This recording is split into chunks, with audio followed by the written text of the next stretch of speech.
சபை எடுத்துக்கொள்ளப்பட்டவுடன் உலகத்திலே அந்த கிறிஸ்து வந்து ஆட்சி செய்ய ஆரம்பிப்பான். அந்த அந்தி கிறிஸ்து ஆட்சி செய்ய போகின்ற அந்த 7 வருஷத்திலே அவன் எப்படி ஆட்சியை பிடிப்பான் என்றால், வேற்றுக்கிரகவாசிகள் இடத்திலிருந்து உங்களை காப்பாற்றப் போகிறேன் என்று. எனவே எல்லாரும் அவனுக்கு உதவி செய்வார்கள். எல்லா அரசாங்கங்களும் அவனுக்கு உதவி செய்யும். எல்லா அரசாங்கங்களும் சொல்லும், உன்னுடைய இந்த ஐடியாவின் படி நாங்கள் வாழுவோம் என்று. உடனே அவன் சொல்லுவான், நான் உங்களுக்கு இந்த பாதுகாப்பை தருவது மாத்திரமல்ல, ஒரு நல்ல ஒரு இந்த உலக மக்கள் எல்லாரும் இனி நாங்கள் ஐரோப்பியர்கள், அமெரிக்கர்கள், ஆசியர்கள், ஆப்பிரிக்கர்கள், சீனர்கள், ஜப்பானியர்கள் என்று பிரித்து பேசக்கூடாது. ஏனென்றால் எல்லாருக்குமே ஒரு பொது எதிரி இருக்கிறது. அந்த பொது எதிரி தான் வேற்று கிரகவாசிகள். ஆகவே வேறுபாடுகள் இன்றி எல்லாரும் மனிதர்கள் என்கின்ற ஒரே அடிப்படையில் இணைய வேண்டும் என்று சொல்லுவாங்க. இப்போ எல்லா தேசங்களும் இந்த ஒரே தலைமைத்துவத்துக்கு கீழே வரும். சரியா?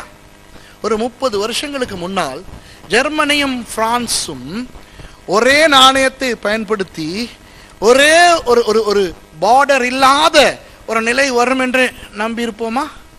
இல்லை. இன்றைக்கு ஷெங்கன் ஸ்டேட்ஸ் மூலமாக அது நடந்திருக்கிறது. சரியா? பிரெஞ்சு பிராங்கை பிரான்ஸ் விட்டு கொடுத்தது இல்லையா? கில்டனை ஹாலந்து விட்டு கொடுத்தது. டாய்ச் மார்க்கை ஜெர்மனி விட்டு கொடுத்தது. இப்படி லியராவை இத்தாலி விட்டு கொடுத்தது. தங்களுடைய நாணயங்களையே விட்டு கொடுத்து விட்டு தங்களுடைய நாட்டு எல்லையே திறந்து கொடுக்கின்ற அளவுக்கு ஒரு ஒற்றுமை மனப்பான்மை மனிதனுக்குள்ளே வந்திருக்கிறது என்றால், சபை எடுத்துக்கொள்ளப்பட்ட பிறகு முழு உலகமுமே ஒன்றாக இணைந்து ஒரு தலைமைத்துவத்துக்கு கீழே வராதா? வரும். அப்படி அவன் அந்த அந்தி கிறிஸ்து வந்து ஒரு பாதுகாப்பை கொடுப்பது மாத்திரமல்ல, ஒரு நல்ல அரசியலமைப்பை கொடுப்பான், ஒரு நல்ல மத இணக்கத்தை கொடுப்பான். இனி யாருமே வேறுபட வேண்டாம். இந்துக்கள், முஸ்லிம்கள், பௌத்தர்கள், கத்தோலிக்கர்கள் என்ற ஒரு பிரிவு வேண்டாம். எல்லாரும் உங்கள் மதங்களை வணங்குவதோடு மற்ற மதங்களையும் ஆதரியுங்கள் என்று சொல்லுவார்கள். சர்வ மத இணக்கத்தை கொண்டு வருவான். அதனால் தான் வேதம் சொல்லுகிறது, யூதர்களோடு கூட அவன் ஒரு உடன்படிக்கை பண்ணி சொல்லுவான், நீங்கள் நல்ல விதமாக உங்களுடைய பலிகளை தொடங்குங்கள் என்று. எருசலேம் தேவாலயம் கட்டப்பட்டு அந்த எருசலேம் தேவாலயத்தில் பலிகள் கொடுக்கப்பட்டு யூதர்கள் மறுபடியும் தீர்க்கதரிசிகளோடு மறுபடியும் அவர்களுடைய பலிகளோடு வாழ ஒரு சந்தர்ப்பம் கிடைக்கும். சரியா? ஆனால் அந்த கிறிஸ்து யூதர்களோடு மாத்திரம் பிரச்சனைப்படுவான் என்று நேற்று சொன்னேனே, ஞாபகம் இருக்கிறதா? முதல் 3.5 வருஷங்களுக்கு பிறகு அவர்களை கொல்ல தேடுவான் என்று. அதற்கு காரணம் வேறு யாரும் அல்ல, அந்த 2 பேர். அந்த 2 பேர் வந்து என்ன தெரியுமா செய்வார்கள்? மற்ற எல்லா இந்துக்களாக இருந்து கொண்டே அல்லாவையும் வணங்குவார்கள், புத்தரையும் வணங்குவார்கள். பௌத்தர்கள் புத்தரை வணங்கிக் கொண்டே அவர்களும் அல்லாவை வணங்குவார்கள். இஸ்லாமியர்களும் மற்ற மதங்களை ஏற்றுக்கொள்வார்கள். அந்த நேரத்திலே இன்றைக்கு கூட அநேக இஸ்லாமியர்கள் மற்ற மதங்களை ஏற்றுக்கொள்கிறார்கள், அந்த தெய்வங்களை வணங்காவிட்டாலும். அந்த ஒரு நிலை உருவாகும். இஸ்லாம் உலகத்தின் சிறந்த மதமாக பிரகடனம் செய்யப்படும். இஸ்லாம் வளர்ந்து வருகின்ற வேகத்தை நீங்கள் பார்த்தால், அந்த கிறிஸ்துவின் காலத்தில் பிரதான மதமாக இஸ்லாம் இருக்கும். சரியா? இன்றைக்கு பிரதான மதமாக கிறிஸ்தவம் இருக்கிறது. காரணம், கிறிஸ்தவர்களும் கத்தோலிக்கர்களும் கிறிஸ்தவர்கள் என்று பார்க்கப்படுகிறபடியினால். சரியா? இன்றைக்கு அதிக ஜனத்தொகையுள்ள ஒரு மதம் கிறிஸ்தவம், அதிக ஆதிக்கம் கொண்ட மதம் கிறிஸ்தவம், அதிக நாடுகள் கொண்ட மதம் கிறிஸ்தவம். இப்படி கிறிஸ்தவம் முன்னணியிலே நிற்கிறது, இஸ்லாம் இரண்டாவதாக நிற்கிறது. சரியா? ஆனால் சபை எடுத்துக்கொள்ளப்பட்ட பின்பு இஸ்லாம் முதன்மை இடத்தை வகிக்கும். இன்று கூட நீங்கள் பார்த்தால் எத்தனையோ கிறிஸ்தவ தேசங்களில் இஸ்லாம் நுழைந்து பெரிய அளவிலே வளர்ந்து காணப்படுகிறது. அந்த கிறிஸ்து வந்து இந்த இஸ்லாத்துக்கு முதலிடத்தை கொடுத்து யூதர்களோடும் உடன்படிக்கை செய்து இன்றைக்கு யூதர்களுக்கும் இஸ்லாமியர்களுக்கும் இருக்கின்ற அந்த சண்டையை இடைநிறுத்தி இஸ்ரவேலர்களுக்கு இடம் கொடுப்பார். அதுதான் வெளிப்படுத்தல் 11 பார்க்கிறோம். தேவாலயத்தை அளந்து பார் யோவான் என்ற ஆண்டவர் சொல்லுகிறார், வெளிப்பிரகாரத்தை அளக்காதே. ஏன்? அது புறஜாதியாருக்கு கொடுக்கப்பட்டிருக்கிறது. இன்றைக்கு அந்த டெம்பிள் மவுண்ட்டுக்கு போனீங்கன்னா யூதர்களுக்கு அங்கே வர முடியாது, தெரியுமா? எத்தனை பேர் பார்த்து கவனிச்சிங்க? அது யூதர்களுக்கு மோரியா மலைக்கு மேலே வர முடியாது. அவங்க அந்த வெயிலிங் வால் அந்த சைடோடையே நின்றணும், புலம்பல் சுவர், சரியா? ஆனால் அந்த கிறிஸ்துவின் காலத்திலே இஸ்லாமியர்கள் அவர்களுடைய அந்த பள்ளிவாசலிலே தொழுவார்கள். அதற்கு பக்கத்திலே இருக்கிற தேவாலயத்திலே இஸ்ரேலர்கள் பலி செலுத்துவார்கள். ஒரு நல்ல இணக்கம் 3.5 வருஷங்களாக நடக்கும். ஆனால் அந்த 2 பேர் வெளியே நின்று கத்திக்கிட்டு இருப்பாங்க. அதனால தான் அவங்கள கொல்றதுக்கு அந்த கிறிஸ்து ட்ரை பண்ணுவான். கடைசியில் 3.5 வருஷங்களுக்கு பிறகு கொல்லுவான். இப்போ உங்களுக்கு நான் சில விஷயங்களை சொல்ல போகிறேன். அந்த கிறிஸ்துவின் அந்த 7 வருஷ காலங்களிலே நடக்க போகிற சில விஷயங்கள், சரியா? 4 குதிரைகள். வெளிப்படுத்தின விசேஷம் 6வது அதிகாரத்துக்கு போவோம். இப்போ இந்த எகிப்திலே குதிரை வந்தது என்று சொல்லுகிறார்களே, அது புல்டா, போண்டா, கஞ்சா, கப்சா. ஏன்? இந்த வெளிப்படுத்தின விசேஷம் 4ஆம் அதிகாரம் சபை எடுத்துக்கொள்ளப்பட்ட பிறகு நடக்கிற சம்பவங்கள், சரியா? அப்போ சபை எடுத்துக்கொள்ளப்பட்ட பிறகுதான் இந்த 4 குதிரைகளும் வரப்போகின்றன. அப்போ இப்போ எகிப்துக்கு மாத்திரம் எப்படி வந்து விட்டு போனது? ஆகவே அது குதிரையே அல்ல, ஆப்டிக்கல் இல்யூஷன், ஒரு வெளிச்சம். அந்த லைட்ஸ் படுகிற விதத்தில் அப்படி தெரியும், சரி? அப்புறம் அதை மேனிப்புலேட் பண்ணலாம், அது வேண்டிய மாதிரி அட்ஜஸ்ட் பண்ணி காட்டலாம். அது உண்மையான குதிரையே அல்ல. ஏன்னா குதிரை உண்மையா வந்திருக்கிறதா வன்னிக்கு வந்திருக்கு. ஏன் வன்னிக்கு குதிரை வரல? அங்க அதை விட செத்தாங்களே. ஹலோ, எகிப்துல புரட்சி செத்ததை விட எங்க ஸ்ரீலங்கா வன்னியில செத்தாங்களே. அப்ப அங்க குதிரை வரல? ஐயா, எத்தனையோ இடங்கள்ல பயங்கரமா அடிச்சுக்கிட்டு யுத்தங்கள் சாகுறாங்க, அங்கெல்லாம் வராத குதிரை அது ஏன் எகிப்துக்கு மட்டும் வந்துட்டு போகுது? 6வது அதிகாரம் வாசிங்க, 1வது வசனத்திலிருந்து வாசிங்கம்மா. ஆட்டுக்குட்டியானவர் முத்திரைகளில் ஒன்றை உடைக்க கண்டேன். அப்பொழுது 4 ஜீவன்களில் ஒன்று என்னை நோக்கி, நீ வந்து பார் என்று இடிமுழக்கம் போன்ற சத்தமாய் சொல்ல கேட்டேன். நான் பார்த்தபோது இதோ ஒரு வெள்ளை குதிரையை கண்டேன். வெள்ளை குதிரை, அதன் மேல் ஏறி இருந்தவன் வில்லை பிடித்திருந்தான்.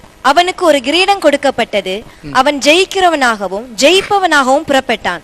போதும். 1வது குதிரை வெள்ளை குதிரை என்று அநேக கிறிஸ்தவர்கள் நினைக்கிறார்கள் இது இயேசு என்று. ஏன் குதிரை வெள்ளை குதிரை? 19ஆம் அதிகாரத்தில் ஒரு குதிரை வருகிறதே, வெளிப்படுத்தல் 19 வாசம் ஞாபகம் இருக்கா? அது அந்த குதிரை மேலே ஏறி இருக்கிறவர் இயேசு, சரியா? ஏனென்றால் அவருடைய கையில் என்ன இருந்தது? கமான், பட்டயம் இருந்தது. இவருடைய கையில் என்ன இருக்குது? வில் இருக்கிறது. அவருடைய கையில் என்ன இருக்கிறது? அவருடைய தலையில அநேக கிரீடங்கள், சரியா? இப்போ இவனுக்கு ஒரு கிரீடம் கொடுக்கப்பட்டது. அங்கே அவருடைய தலையிலே அநேக கிரீடங்கள் இருந்தன. ஏனென்றால் அவரை யாரும் ராஜாவா ஏற்படுத்த தேவையில்லை, அவர் ராஜாதி ராஜா. ஆனால் இவனுக்கு ஒரு கிரீடம் கொடுக்கப்படுகிறது. யார் கொடுக்கிறாருன்னு என்கிட்ட கேட்காதீங்க, தெரியாது, சரியா? மற்றது தமிழ் வேதாகமம் அழகாக இந்த நபரை எப்படி அழைக்கிறது? ஏறி இருந்தவர் என்றா சொல்லுகிறது. ஏறி இருந்தவன். இயேசுவை என்றாவது வேதாகமம் அப்படி சொல்லுமா? சொல்லாது. ஆகவே இது இயேசு அல்ல, இது ஒரு அவன், வெள்ளை குதிரையிலே ஏறி இருக்கிறவன். அப்போ இந்த வெள்ளை குதிரையிலே ஏறி இருக்கிறவன் கிட்டத்தட்ட இயேசுவை போல தன்னை காட்டிக் கொள்ளுகிறபடியினால் தான் அநேகர் இது இயேசு என்று நினைக்கிறார்கள். இது அந்த கிறிஸ்து அல்ல, ஓகேயா? இது அந்த கிறிஸ்து அல்ல, இது ஒரு அடையாளம் தான். இந்த அடையாளத்தை தான் நான் உங்களுக்கு விளக்கப்படுத்த போகிறேன். இயேசு யார்? சமாதான பிரபு. சமாதானத்தின் நிறம் என்ன? வெள்ளை. இங்கே இவன் தன்னை எப்படி காண்பிக்கிறான்? சமாதான பிரபுவாக காண்பிக்கின்றான். குதிரையிலே ஏறி வருகிறவன், வில் வைத்திருக்கிறவன், குதிரையிலே ஜனங்களோடு கொஞ்சமா வருவான். இதுல ஒரு விஷயத்தை கவனிங்க. கிரீடம் கொடுக்கப்பட்டிருக்கிறது. கிரீடம் எதை காட்டுகிறது? ஒரு ராஜரீக அதிகாரத்தை காட்டுகிறது, சரியா? அதிகாரம், ஓகே. வெள்ளை சமாதானத்தை குறிக்கிறது, சரியா? ஆனால் ஒருவன் என்று சொல்லுகிறது. ஆகவே இவன் இயேசு அல்ல. வில் வைத்திருக்கிறான். இவன் என்ன செய்கிறானாம்? அந்த கடைசி வசனம், அந்த வசனத்துல கடைசி லைன் என்ன சொல்லுகிறது? அவன் ஜெயிப்பவன், வாசிங்கம்மா.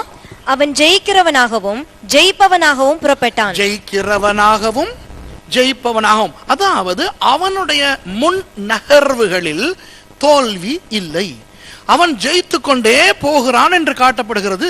ஆனா இதுல ஒரு விஷயத்தை கவனிச்சுங்க, நீங்க ஒரு விஷயம் இதுல இல்ல, இருக்க வேண்டிய ஒரு விஷயம் இல்ல. சொல்லுங்க, நோட் பண்ணி. அம்பு இல்ல. அதாவது ஆயுதம் இருக்கிறது ஆனால் இல்லை. வில் இருக்கிறது, அம்பு இல்லை. அம்பு இல்லாட்டி வில்ல வச்சு என்ன பண்றது?